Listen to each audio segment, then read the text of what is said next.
հանրապետություններից մեկի ղեկավարի մասին ինչ-որ բաներ եք արտահայտում, ուզում հասկանամ, ձեր գործընկեր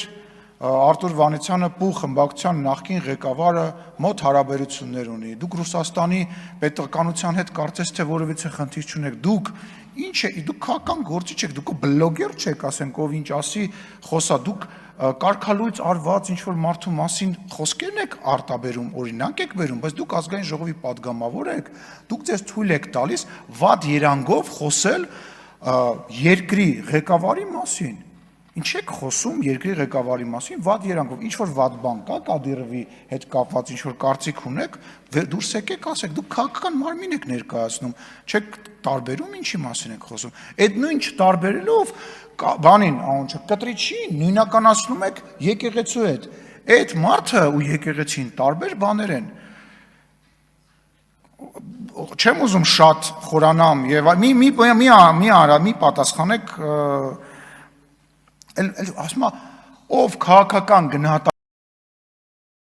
տալիս պոլին են պարկասնում, բա դուք խի պոլին պարկաս չեք ուզում եմ հասկանամ, այսենց,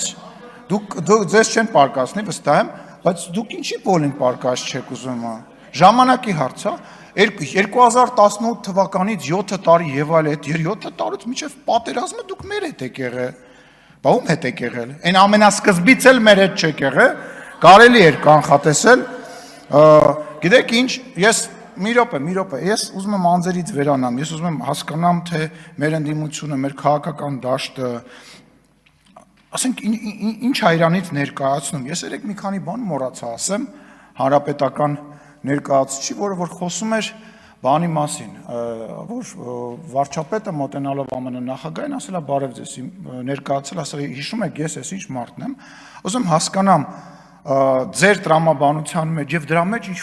ես ինչ-որ բան էր տեսնում, որով որ փորձում էր նվազեցնել հարգանքի մասը կամ արժեքը իջեցնել, ուզում հասկանալ մի մարդու, որին որ մի անգամ ես տեսել և մի մարդու, որը աշխարհի ամենամեծ պետություններից մեկի ղեկավարն է, մի մարդու, որը որ գտնում է մի միջոցառման, որտեղ բազմաթիվ տասնյակ երկրի ղեկավարներ կան, պետք է մոտենաս, ասես պրիվետ Ռոբ, պետք է ասես պրիվետ Սերժ, պրիվետ, չգիտեմ, Տրամփ, ուզում հասկանամ այդ ինչ խոսալու բան է, թե ձեր չափանիշները, որ Նալբանդյանի թշիկներից քաշքշում էին դա է, կամ որ Նալբանդյանը մի հատ թղթի կտոր վեկալած մտել էր ժողովրդի մեջ, փորձում էր Էրդողանին մոտիկ գնար այդ թուղթը փոխանցել ու նույնիսկ չգիտեին, այսինքն այդ ինչ ձևեր է, այդ ինչ խոսալու բան է, այդ ինչի մասին է խոսքը, բայց վերադառնանք քաղ բանտարկյալ ասացին, Տիկին Էլինարը եկել է մի մարդու ցուցակով ազգային ժողով, որի իշխանավորման ժամանակահատվածում միջազգային կառույցները թմկահարում էին քաղ բանտարկյալների առկայության մասին Հայաստանի Հանրապետությունում, որի իշխանության ժամանակ Երևանի կենտրոնում մարդիկ են գնդակահարվել, որի իշխանավորման ժամանակ ընտրություններ են կեղծվել, օպերացիա կալցոներ են եւ այլն, բայց ամեն ինչ պետք է չափ ու սահման ունենա, չէ՞։ Այսինքն չի կարելի այնպես բաներից խոսալ, որ ասենք դու դրա մեջ ես։ Դա, չգիտեմ, ամոթ բառը մի քիչ երևի տեղին չի։ Այդ իմպիչմենտը վերջի իմացանք ինչի համար է։ Այդ մարդուն բերել էին, գիտեին, որ վերքերական գործ կա, հեսա վճիռա լինելու, մենք էլ զարմանում, ասում ենք, սա հանրապետականի մեջ, ստեղ իրանց հոգին տվող մարդիկ կան, փախի այդ մարդուն բերեցին իմպիչմենտ, այդ ինչ իմպիչմենտ էր, ակնհայտ է, որ, չգիտեմ, ստեղից էլ չեմ ասում, նույնիսկ պարոն Աղազարյան և պարոն Ասլանյանը չէին ստորագրելու մեծ հաշվով, ես դրա մեջ վստահ եմ, էլի, իմանալով այնուամենայնիվ այս մարդկանց անցած ճանապարհը, այնուամենայնիվ ես վստահ էի, որ չէին ստորագրելու, այդ ինչ օպերացիա են անում, օպերացիան հետևյալն է, որ վարչապետի թեկնածուին 6 դա ասենք մարդկանց ժողովրդի գժի տեղ մի դրեք, էլի ներողություն եմ խնդրում, էլի դրա համար էլ չեք ընտրվում, դրա համար էլ ձայն չեք հավաքում, այդ օպերացիա իմպիչմենտները, այդ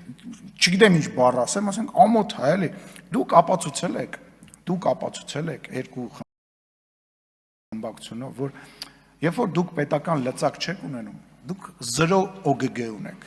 դուք 0 OGG ունեք, որովհետև պետական լծակի պարագայում դուք կարողանում եք ինչ-որ դիմադրեք, այն որ մեկը ասում է,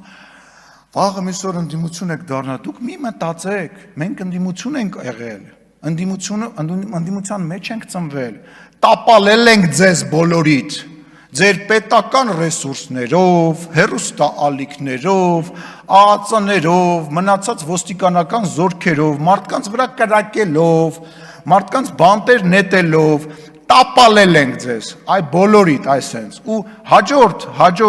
ընտրություններից հետո ձեր քանակը տենց, ես ասել եմ, դուք վերացող տեսակ եք, ձեր քանակը տենց գնալով փոքրանալու է, վերանալու է այս ամեն ինչը։ Եվ վերջում, ես ուզում եմ մասնակցել եմ բանավեճին, որը այնուամենայնիվ կա Ռոբերտ Քոչարյանի գործընկերների եւ Սերժ Սարգսյանի գործընկերների միջև, որպես մարդ, որը որ հեղափոխություն է արել, մեկը որ եղել է այդ հեղափոխության մեջ։ Այո, դուք Սերժ Սարգսյանին չօգնեցիք, դուք պետք է սատար կանգնեիք եւ Սերժ Սարգսյանին չպաշտպանեցիք, ոչ Ռոբերտ Քոչարյանի թիմը, ոչ Դաշնակցությունը, նույնիսկ Հանրապետական կուսակցության որոշ տարեր Սերժ Սարգսյանին այդ օրերին ես որպես հակառակորդ եմ դա ասում, չպաշտպանեցիք, որովհետև Ռոբերտ Քոչարյանը ուզում էր պատժեր Սերժ Սարգսյանին, ցույց տալով, որ ինքը այդքան չկա, ինչքան որ ինքը եւ պետքա կախվածության մեջ լինի, որոշ հանրապետականներ մտածում էին, որ արանքը կարող են ճղել եւ այդ շարժման շնորհիվ իրենք դառնան նոր վարչապետ, իսկ մնացածը ուղղակի նոր հնարավորություններ էին տեսնում իրենց բանի համար։ Ես ուզում եմ վերջ դրենք այդ բանավեճին։ Այո, Ռոբերտ Քոչարյանը, հայ հեղափոխական դաշնակցությունը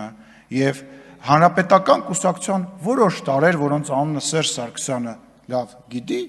ամեն ինչ արեցին եւ աջակցեցին հեղափոխությանը։ Դա փաստ է։ Դա մեծագույն փաստ է, մի ժպտացեք, նենց որ այդ բանավեճը փակեք, որովհետեւ իմ համար, իմ թիմակիցների համար, Հայաստանի Հանրապետության ժողովրդի համար դուք նույնն եք, նույն իշխանության ներկայացուցիչն եք, որոնք որ մարդ հասպանում, մարդկանց է, լսեք, ասում է քաղաքական հետապնդում, լավ հիշեցի, Տիկին Էլինարը Վարդանյան, Տիկին Էլինարի քուրը արդեն քանի տարի, արդեն 5 տարի աշխատում է ազգային ժողովում։ Բա ինչի չենք բանարը։ Լսեք, եթե ձեր մոտ ձեր լեզվամտածելակերպը, ձեր ընկալումը, որ քաղաքական հետապնդումը լինում է այտենց սելեկտիվ, այտենց ինչ-որ բանով, իրականության մեջ դա տենց չի, իրականության մեջ դա, Տիկին Գրիգորյան, դուք մի խոսացեք, ես ամեն անգամ, երբ որ դուք ելույթ եք ունենում, ես երդվում եմ ձեզ, ես ինձ զսպում եմ, որ ձեզ չասեմ այն ամենը, ինչ որ ես ուզում եմ այստեղից ասեմ, ժամանակը կգա կասեմ, վերջում,